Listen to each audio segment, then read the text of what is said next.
اور اس سے بڑھ کر قومی نظام کے اندر اگلا کردار ادا کرنے کے لیے ذمہ داریاں تفویض کر دی گئیں کہ وہاں کام بھی کرنا ہے، بازار میں خرید و فروخت، لین دین، معاملات، باقی مشقت اور محنت کے کام وغیرہ وغیرہ، اور سیاسی نظام کی تشکیل میں کردار ادا کرنا ہے۔ تو اس کردار کی ادائیگی میں وہ خواتین جس پر ایسی گھریلو ذمہ داریاں نہیں ہیں وہ اس میں شریک ہو سکتی ہیں، کوئی پابندی نہیں ہے، لیکن پہلے گھر سنبھالیں۔ اگر وہاں سے فراغت ہے، اب خدیجہ رضی اللہ تعالیٰ عنہا گھر میں کوئی ان کے پاس مصروفیت نہیں تھی، مال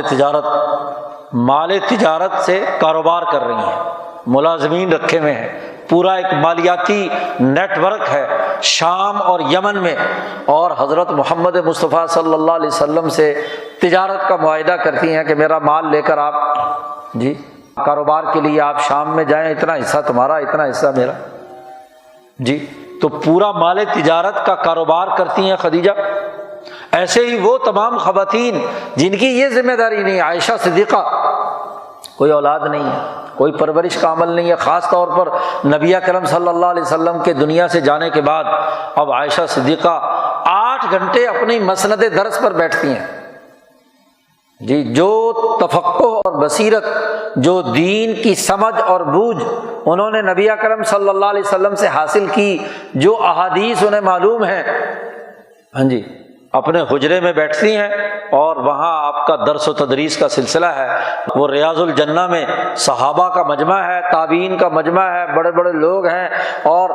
درمیان میں پردہ لٹکا ہوا ہے، اور عائشہ صدیقہ خطاب فرما رہی ہیں، ہدایات جاری فرما رہی ہیں، کیونکہ 8 گھنٹے تو کام کرنا ہے نا، محنت مزدوری کا عمل ہے، تو یہ کام کاج انہوں نے کیا، اور اگر جہاد کا موقع ہوا، غزوہ احد ہے، ایمرجنسی نافذ ہے، روایات میں جیسا کہ آتا ہے بخاری وغیرہ صحاح ستہ میں، ام سلیم، حضرت انس کی والدہ، حضرت عائشہ صدیقہ، حضرت فاطمہ، یہ تمام کے تمام خواتین بھی اس جہاد میں شریک ہیں۔ ام سلیم فرماتی ہیں کہ ہم زخمیوں کی دوا دارو کرتی ہیں، پانی پلانے کے لیے ہم نے مشکیں بھر بھر کر لا رہے ہیں، جو قتل ہو جاتے ہیں، شہید ہو جاتے ہیں، ان کے اٹھا کر ان کو کیا ہے دفنانے کے لیے ایک جگہ پہ جمع کر رہی ہیں۔ تو یہ کام انہوں نے کیے، اجتماعی کام میں، کیونکہ ایمرجنسی نافذ ہو گئی، اب انسانی حقوق کی ادائیگی کے لیے ایک یلغار ہوئی ہے مدینہ کے اوپر۔ اس وقت اپنے اپنے کام چھوڑ کر، سب کاروبار اور تجارت چھوڑ کر اس انسانیت کی بقا کے لیے اور اعلیٰ مقصد اور دین کے غلبے کے لیے میدان میں آئیں گے، کردار ادا کریں گے۔ مرد اور عورت اپنے اپنے حقوق و فرائض کی ذمہ داریاں سر انجام دیں گے۔ تو آپ دیکھیے کہ نبی اکرم صلی اللہ علیہ وسلم کی موجودگی میں آپ کی ہدایات کے تحت یہ سب کام ہوا۔ اسی طرح تعلیم و تربیت کے اہتمام کے لیے نبی اکرم صلی اللہ علیہ وسلم نے شوہروں کو ہدایت دی کہ خبردار، کوئی آدمی کسی عورت کو مسجد میں آنے سے یا خیر کا، بھلائی کا کوئی اجتماع منعقد ہو اس میں آنے سے مت روکے،